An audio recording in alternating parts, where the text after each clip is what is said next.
نے فرمایا مہدی میرے خاندان سے، میرے اہل بیت سے ہوں گے، یعنی اولاد فاطمہ میں سے، جس کا نام میرے نام پر ہوگا، جس کے والد کا نام میرے والد کے نام پر ہوگا، محمد ابن عبداللہ ان کا نام ہوگا۔ وہ سرزمین عرب کو عدل اور انصاف سے اسی طرح بھر دیں گے جیسے کہ وہ ظلم اور زیادتی سے بھر چکی ہو۔ پھر یہاں سے جائیں گے وہ جو ان کی مدد کریں گے، اور یہ ایلیا کو واپس لینے والے یہ مشرق سے چلنے والے لشکر ہوں گے۔ یہ علاقہ خراسان اور پاکستان جب یہاں نظام خلافت قائم ہوگا، یہاں سے فوجیں چلیں گی، سیاہ علم برآمد ہوں گے، اور کوئی طاقت انہیں روک نہ سکے گی، ان کا منہ پھیر نہ سکے گی، یہاں تک کہ وہ ایلیا حضور کے زمانے میں یروشلم کا نام تھا، یہاں تک کہ ایلیا میں جا کر نصب ہو جائے، اور یہاں سے جانب مشرق ہند۔ السلام علیکم دوستو، میرا نام ہے حسیب شفقت اور آپ دیکھ رہے ہیں ہنسی ٹی وی۔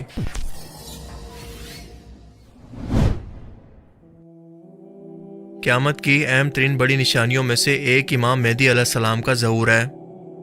مسلمانوں کے دو بڑے فرقے شیعہ اور سنی دونوں امام مہدی علیہ السلام کی آمد کے منتظر ہیں، بس فرق یہ ہے کہ شیعہ کے مطابق وہ پیدا ہو چکے ہیں، مگر انہیں قتل کر دینے کے ڈر سے غار کے اندر دنیا کی نظروں سے چھپا کر رکھا گیا ہے، جو کہ 1200 سال سے اس کے اندر موجود ہیں اور اپنے وقت پر ظاہر ہوں گے، اسی لیے انہیں امام غائب بھی کہتے ہیں، اور ان کا کیونکہ انتظار ہو رہا ہے اسی لیے انہیں امام منتظر بھی کہتے ہیں۔ آپ مولا علی علیہ السلام اور بی بی فاطمہ رضی اللہ تعالیٰ عنہ کی نسل سے مسلمانوں کے آخری خلیفہ یا 12ویں امام ہوں گے، جبکہ سنی عقیدہ کے مطابق وہ مدینہ کے اندر پیدا ہو کر جوان ہوں گے۔ ان کا نام محمد، والد کا نام عبداللہ اور والدہ کا نام آمنہ ہوگا۔ امام مہدی علیہ السلام کا ذکر قرآن میں نہیں لیکن بار بار حدیث مبارکہ کی تمام کتابوں کے اندر نام سے موجود ہے کہ رسول اللہ صلی اللہ علیہ وسلم نے فرمایا کہ قیامت قائم نہ ہوگی جب تک میرے اہل بیت میں سے ایک شخص کی حکومت پوری دنیا پر قائم نہ ہو جائے۔ مولا علی علیہ السلام جو کہ اہل بیت سے تھے، ان کی حکومت پوری دنیا پر قائم نہیں ہوئی تھی کیونکہ شام سے بغاوت چل رہی تھی، مگر امام مہدی علیہ السلام دنیا میں ظاہر ہو کر پوری دنیا پر اسلامی خلافت کو قائم کر کے اس پیشن گوئی کو پورا کریں گے۔ آپ 40 سال کی عمر کے اندر سفید لباس کے اندر لوگوں کے سامنے پہلی بار ظاہر ہوں گے، اور آپ کے پاس بطور نشانی رسول اللہ صلی اللہ علیہ وسلم کی قمیض مبارک، آپ کی تلوار اور جھنڈا بھی موجود ہوگا۔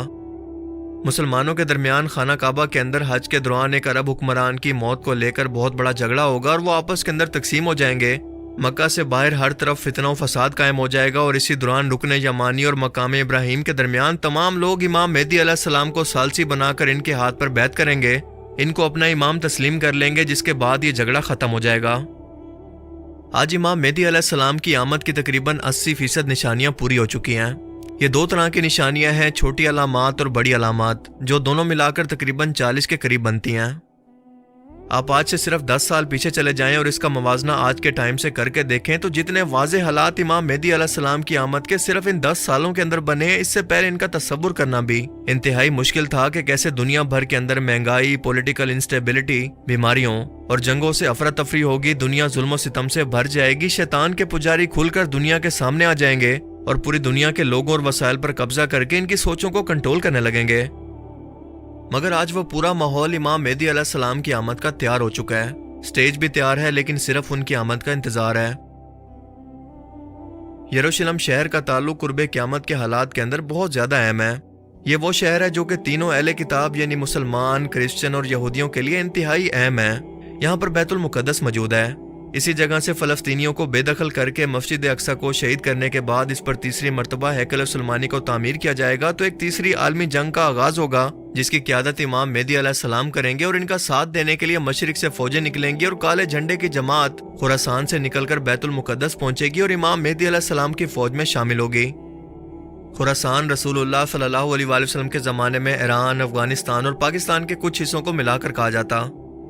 ایک ایک کر کے امام مہدی علیہ السلام اپنی فوج کے ساتھ تمام شہروں کو فتح کرتے جائیں گے، یہاں تک کہ یروشلم پہنچ کر اسے بھی فتح کر لیں گے۔ پچھلے 50 سال سے امریکہ نے یروشلم کے اندر اپنا سفارت خانہ بنانے کا منصوبہ بنا رکھا تھا، جسے آخرکار ڈونلڈ ٹرمپ نے پورا کیا اور اس وقت یہ مکمل طور پر ایکٹیو ہے۔ جبکہ دوسری طرف دی ٹیمپل آرگنائزیشن جو کہ اسرائیل کے اندر موجود ایک ایسی آرگنائزیشن ہے جس نے ہیکل سلیمانی کا مکمل نقشہ تیار کر رکھا ہے، وہ بس منتظر ہیں کہ کسی بھی طرح سے پوری دنیا کا دھیان بھٹکا کر انہیں ایک طرف مصروف کر کے یا مسلمانوں کو کمزور کر کے تیسری مرتبہ ہیکل سلیمانی کو تعمیر کریں، کیونکہ اسی کے بعد ان کا مسیح دجال دنیا کے اندر ظاہر ہوگا۔ یاد رہے کہ یہودی دی گریٹر اسرائیل کا نقشہ بھی تیار کر چکے ہیں، اور یہ وہ نقشہ ہے جس کے مطابق یہ دجال کی آمد سے پہلے ان تمام علاقوں کو واپس لے لیں گے جو کبھی ان کی حکومت کا حصہ تھے،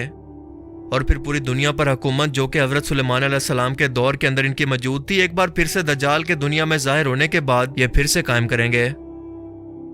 اس گریٹر اسرائیل کے اندر دریائے نیل اور فرات کا تمام علاقہ شامل ہے۔ ترکیہ اور شام کے درمیان ایک علاقہ ہے جس کا نام ہے عرفہ۔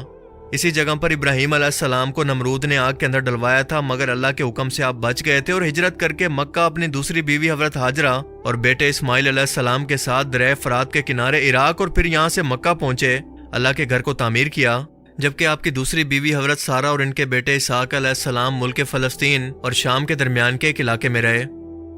جہاں پر اسحاق علیہ السلام سے ان کے بیٹے یعقوب علیہ السلام اور پھر ان کے بیٹے یوسف علیہ السلام پیدا ہوئے جو مصر کے حکمران بنے۔ یعنی یعقوب علیہ السلام کی نسل بنی اسرائیل کی حکومت دریائے نیل تک موجود تھی، اور یہی وجہ ہے کہ آج بھی اسرائیل کے جھنڈے کے اندر اگر آپ غور سے دیکھیں تو اس کے اوپر نیچے جو آپ کو دو نیلی لائنیں دیکھنے کو ملتی ہیں وہ دراصل دریائے فرات اور دریائے نیل کو شو کرتی ہیں، جس کے درمیان میں سٹار آف ڈیوڈ ہے۔ مکہ دنیا کا پرامن ترین شہر ہے، یہ امن کی جگہ ہے، لیکن اچانک سے مدینہ کے اندر حالات خراب ہوں گے تو امام مہدی علیہ السلام مکہ میں جا کر پناہ لیں گے، لیکن یہاں پر لوگ انہیں پہچان کر ان کے ہاتھ پر بیعت کر لیں گے، جیسا کہ ہم نے اوپر جانا۔ اسی دوران ان کا سب سے بڑا مخالف ہوگا شام کا اس وقت کا حکمران۔ رسول اللہ صلی اللہ علیہ وسلم کی حدیث مبارکہ کے مطابق وہ بنو کلب کی نسل سے ہوگا۔ یہ علوی خاندان کا ایک قبیلہ ہے اور خود بشار الاسد کا تعلق بھی اسی قبیلے سے ہے۔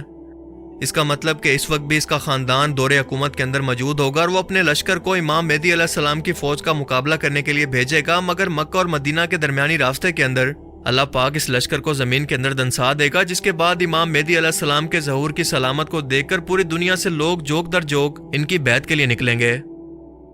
امام مہدی علیہ السلام اپنی فوج کے ساتھ ان تمام علاقوں کو فتح کرتے ہوئے بیت المقدس پر پہنچیں گے اور اسے فتح کر لیں گے۔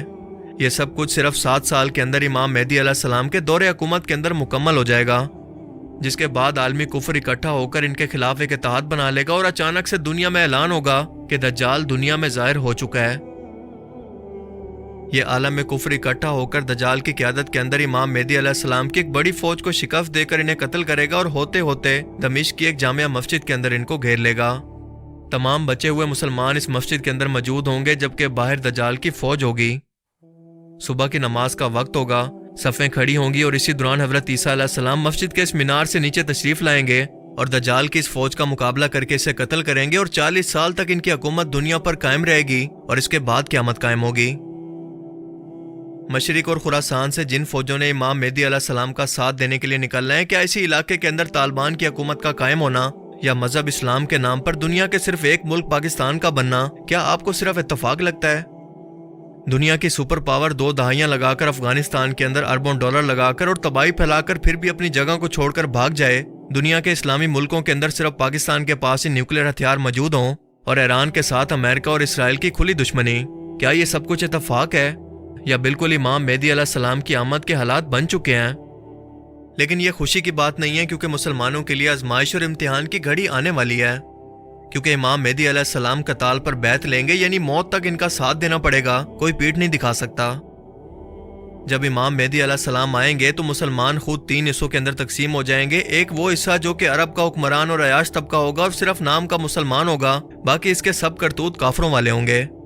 ٹھنڈے کمروں میں بیٹھنے والے، آگے پیچھے دولت کے انبار اور نوکروں کی فوج رکھنے والے، جن کی دنیا ہی جنت ہے، وہ بھلا کیسے جہاد پر بیعت کر سکتے ہیں؟ بلکہ اپنی عیاشیوں اور حکومت کو جاتا دیکھ کر امام مہدی علیہ السلام کے خلاف ہو جائیں گے، انہیں ہرگز تسلیم نہیں کریں گے، ان کے خلاف ہر طرح کی دلیلیں دے کر انہیں جھوٹا ثابت کرنے کی کوشش کریں گے، جیسے طالبان کی حکومت کے خلاف دنیا بھر کے اندر اور میڈیا میں آپ کو ہزاروں دلیلیں دی گئی۔ رسول اللہ صلی اللہ علیہ وسلم نے فرمایا کہ ایسے گروہ کے دل کے اندر رتی برابر بھی ایمان نہیں ہوگا۔ مسلمانوں کا دوسرا حصہ امام مہدی علیہ السلام کا ساتھ دیتے دیتے لڑتے ہوئے شہید ہو جائے گا، اور وہ دنیا کے سب سے بہترین شہید ہوں گے، جبکہ تیسرا حصہ اس آزمائش سے نکل کر امام مہدی علیہ السلام کے ساتھ رہے گا۔ لیکن آخرکار فیصلہ ہم ہی کو کرنا ہے کہ ہم کس فوج کے سپاہی ہیں، کیا ہمارا ایمان اتنا کامل ہے کہ ہم کسی عالمی سازش اور پروپیگنڈا کا شکار ہوئے بغیر امام مہدی علیہ السلام کی فوج کے سپاہی بنے؟ اللہ تعالیٰ آپ کو اور مجھے ان خوش نصیب لوگوں کے اندر شامل فرمائے، اور ہم سب کا خاتمہ ایمان پر کرے، آمین۔